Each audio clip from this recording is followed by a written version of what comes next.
Folks, we are live on the Cowboys Report every Thursday, 4 p.m. Eastern Time, 3 p.m. Central Time. We're about to dive into one of those live Q&As, so if you want to get featured on the show during these Q&As, you got to be subscribed, otherwise you're going to miss out. So hit that big red button and subscribe today so you can join the show live. We've got a super chat from Kevin M. Bell. Reminder, use hashtag Cowboys or super chat to get on the show. He says, do you see Jarwin having a Pro Bowl year with teams having to double or focus on the receivers and Jarwin having mismatches? There is going to be opportunities for Blake Jarwin. But even if you're doubling one of the receivers or two of the receivers, Jarwin is still not going to be the primary target on most routes for the Cowboys. There will be times he is, and there will be opportunities for Jarwin to take advantage of it. But I still think in the pecking order, especially by the middle of the year, Jarwin's probably going to be option 4 or 5. Now, the Cowboys are probably going to throw it enough that it works out for him to have a good year. I'm just not convinced Pro Bowl is going to be a great expectation for Jarwin. I'll settle for roughly doubling his stats from last year. From Stephen McLean, will it be right end by committee this year? I think, yeah. I think you're going to see Tyrone Crawford get especially early on, most of the reps, especially on base downs when you're trying to stop the run a little bit more. Aldon Smith, I think you'll see rotate in. In theory, you'll see Randy Gregory rotate in, but who knows at this point because that's been pretty quiet and suspiciously so, by the way. Maybe you'll see a Dorrance Armstrong or Bradley and Joe Jackson emerge, but unless they make another addition, I think you're right, Stephen. It will be a right end by committee approach for the Cowboys opposite DeMarcus Lawrence. From Carlos Paredes, if we sign Dak to a long-term deal and get Jamal Adams and also sign him to a hometown discount deal, will this hurt our chances of signing Michael Gallup? The decision to sign Michael Gallup or not won't be impacted by what the other moves the Cowboys make. When you're talking about one individual player, you can find a way to make it work. And it's as simple for the Cowboys as trading or cutting Amari Cooper once Gallup's deal is up. They can just cut Cooper and pay Gallup. It works out pretty easily. So, and the other big part of this is we don't know what the salary cap's going to look like. As you spend more money, yes, there's less pie available, but it's a bit of a myth to say once you give away some of the pie, you can't get some of it back, and the Cooper contract is a great example in that. So, does it complicate it? Yes. Does it hurt the chances? I think it's too early to say at this point. Now, I see a lot of comments right now in our live Q&A about Jamal Adams. So, I'll record this for you guys, and then I'll send it over to Jamal later on. If you want Jamal Adams on the Cowboys, I want you to spam Jamal in the comment section. Let's see how many of you guys can shout that out in the comment section. I see Freaking, I see Archuck Matthews, Akil, Nabat, Ricardo, Emil. Spam Jamal for me in the comment section. I know Jerry watches the show. He'll find a way to maybe help make this work out a little better if you guys speak loudly enough. From Michael Caldwell, how closely do you see the NFL monitoring the other major sports to determine if they will have a season? I mean, I am of the belief that the NFL is just going to kind of force their way through and make sure a season gets played almost regardless of what ends up happening. But you can bet they are closely watching what happens with the NBA and how that restart gets started, and the MLB in terms of how not to handle relationships with your players' union. They're going to watch it closely, I promise you that. Another super chat from Kevin M. Bell. Thank you very much, Kevin. What is up with Antoine Woods? I don't know. It was reported he was going to sign his exclusive rights tender soon, and that was several soons ago. So I don't know. What I think happened, I don't know this for certain. I don't think Antoine Woods likes that he only got the exclusive rights tender offer. I don't think he likes that the Cowboys added Dontari Poe. He wanted to be the guy and get paid, and that didn't happen for him. The problem is that with the way the NFL contract system works, unfortunately for Woods, he's got zero leverage. His options are show up and play or don't play at all. So unless the Cowboys decide, you know what, we don't want to deal with it, and they pull the tag back, I'm still going to operate like Antoine Woods will show up for training camp with the Dallas Cowboys and make the roster as a backup defensive lineman. It is almost the 4th of July, folks. That means some hot dogs. That means maybe barbecue if that's how you choose to go. means America. And America's team has a brand new shirt for you guys.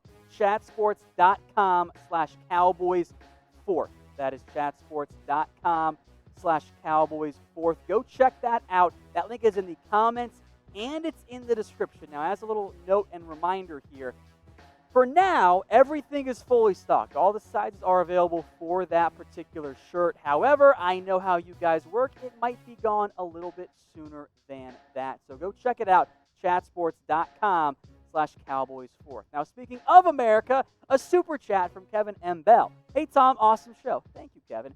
Who is on your Mount Rushmore for the Cowboys? I'm going to ignore coaches because I want to focus on players here.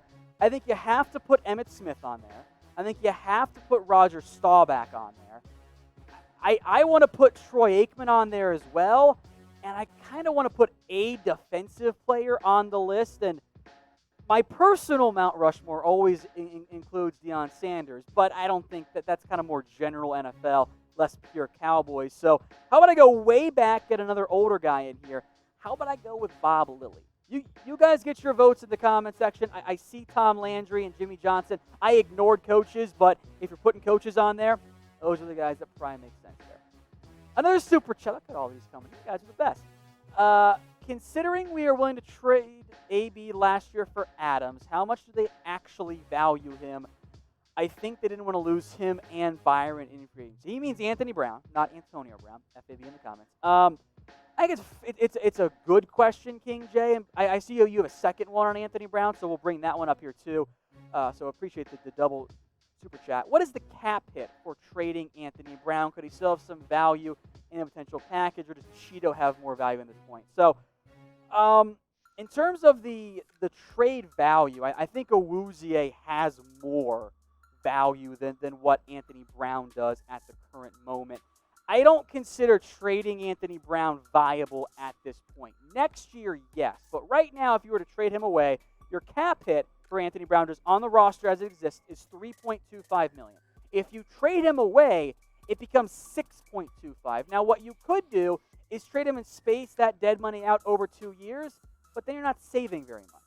So I wouldn't consider Anthony Brown trade likely. I think they did value Anthony Brown, but also thought maybe Jordan Lewis was similar. But I don't think you're going to trade Anthony Brown right now. Now, speaking of trading players for Jamal Adams, who is the best player, of course, on the Cowboys, that you would trade for Jamal Adams right now? We mentioned the Lael Collins thing. Absolutely not. I'm probably looking at one of those corners. I'd prefer to move draft picks, but you could talk me into Jordan Lewis or Cheeto since they're in the last year of their deals. I am not trading away Michael Gallup. Amari Cooper doesn't make sense right now since you just paid him. Tyron Smith is doable from a money perspective, but then I have a giant hole at left tackle, and I don't want to deal with that. You're not trading away Dak Prescott. You try. I see Jordan Lewis. I see Tyron Crawford. So a bunch of different answers. Keep this coming. I think we'll bring this one up on the show later at some point as well. Another super chat from Alan Williams. Hashtag Cowboys. Look at him super chatting and using the hashtag here. How many touchdown passes and touchdown rushes will Dak Prescott have at the end of the season? I'm not even going to read the second part of your question. Well, he has kind of consistently been a 6 rushing touchdown guy before last year. He only had 3, but he ended up putting together 33 total last year. So how about we go with 6 rushing? And I think the offense is going to have to score a bunch of points this year. So I'll go 29 touchdown passes. So 1 less TD pass, 3 more rushing touchdowns. I'll take that. That's some good balance there. A super chat from a different William. This one, Elijah. Do you think the Cowboys should get new uniforms? No, I like the ones they have. I wouldn't mind using the throwback ones more often, but the Cowboys aren't a team that needs a new jersey. Those are iconic jerseys. You don't change a good thing as far as I'm concerned. From King J. Look at all these super chats, King. I appreciate it. All right, so at this rate, guys, it's not use hashtag Cowboys for the mailbag. It's just super chat. Trade package, Adams for a first, Chidobe Awuzie, and Trysten Hill. They might go for it. If they actually want to trade Adams, again, I'm not convinced that they do, so to the Cowboys, But in terms of value, it's not bad. Maybe they might want a draft pick instead of Trysten Hill because they don't need him. It doesn't carry much value. But I think a first in Chido is a decent starting point. From Kevin M. Bell, he's got one more. Thank you, Kevin. If the current situation impacts the salary cap greatly, what happens to all the guaranteed contracts around the league? Great question, Kevin. So I'll spend a little bit of time on it. So they don't change from a guaranteed perspective. The money that's been guaranteed, in most cases, has already been paid. The players are not going to have to give that money back. Now, base salaries, if there are fewer games, well, that could end up being impacted. The tricky part here for the NFL and the NFLPA is that even if it's just fewer fans in the stands, that hurts revenue. That reduces the money coming into the NFL. That's why they're down to let some teams have fans, because it helps pull everybody up. So from that perspective, you're going to have, in theory, a lower cap, right? But a lower cap hurts both the owners, the teams, and the players. Like, both parties, the NFL teams, the NFL players, they want a higher cap because that means you don't have to cut players to save money, and it means that you don't have to have players reduce their salaries. So what I think you'll see happen, Kevin, is the NFL will borrow from future salary caps to help out the 2021 cap and keep it more of a flat cap in the end. Andrew B., don't sign Dak, leave him on the tag. If the Cowboys make it far in the playoffs, pay him. If not, franchise tag him again and trade him. Here's my issue with this strategy, Andrew, is that if you then want to pay Dak Prescott after this year, it is going to be vastly more expensive. Do you want to pay an extra 4 to 5, in all possibility, per year by not paying your quarterback now? You should know. You should have an idea of if Dak's your guy. I think he is. If he's not, well, then you're not going to pay him anyway. It becomes a pay Dak on the tag this year and then trade him next year. But if you pay Dak, you'll save money in the long run because it'll reduce the cap hits this year and next year. Now, we had this question pop up on NFL Daily the other day. Would you rather, and I'm very curious how you guys end up voting here, sign Dak long-term and pay him around $35 million per year, be it over 4 years or over a 5-year deal, or B, trade for Aaron Rodgers next year? Now, you can maybe try and trade Dak away. Let's pretend that you can't because you don't want to franchise tag him and you end up just getting a third-round comp pick back for him. Which would you guys rather do, A or B? That is a good question we're going to put on the community here at Chat Sports and the Cowboys Report because I actually see most of the A's coming in. I see upwards of 75% A's. So keep those votes coming and stay tuned for our community poll on this one. Another super chat from Angel or Angel. Let me know which way you prefer to pronounce that, my friend. Will the offensive line and secondary put us ahead of the Eagles? I mean, I think for the arguments in favor of the Cowboys or Philly are the secondary, potentially the offensive line, since Brandon Brooks just got hurt, but they've got a good offensive line too. You would argue quarterback health, and I think you would argue receiving core, because the Eagles are a little bit dicey on that one. Now, I think the Eagles are the biggest threat, if not the only threat, to the Dallas Cowboys in the NFC East, but cast your guys' votes. PHI for Philadelphia Eagles, WAS for the Washington Redskins, and NYG for the New York Giants.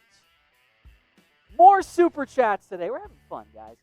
Perry wants to know about Gallup for Adams. I say no. I say you are correct, Perry. I don't want to make my passing game worse to get Jamal Adams. Now, I get part of the mindset there, but I'm not trading away cheap young talent. I will trade away a draft pick. I will trade away a first-round pick before I trade away Michael Gallup because I know what I've got in Gallup. And if I run into an issue 2 or 3 years down the line where I got to figure out how I'm juggling Lamb and Cooper and Gallup and all these guys, like, that's tricky for me. But I'm not going to trade away Gallup at the current moment. From Zeno saying, is it wrong that I just pre-ordered Madden 21 from GameStop? First off, GameStop's still in business? Crazy. Just so I could use Tony Romo early. They're giving me Lamar Jackson. I'm still going to use Romo. Hey, look, spend your money how you want to spend your money, my man. Now, I'd argue Madden 21 is going to be the exact same game as Madden 20, just like Madden 20 was the same as Madden 19, blah, blah, blah. But if you're trying to get Tony Romo early, if that's the way to do it, hey, I don't blame you. It makes some sense to me. Hey Cowboys fans, thanks for watching the Cowboys Report. If you haven't already, click right here to subscribe to our channel for all the best Cowboys coverage on the internet. That's news, rumors, highlights, mailbags, film studies, and a whole lot more. And I'm making your lives a little bit easier as well with the next Cowboys Report video right here.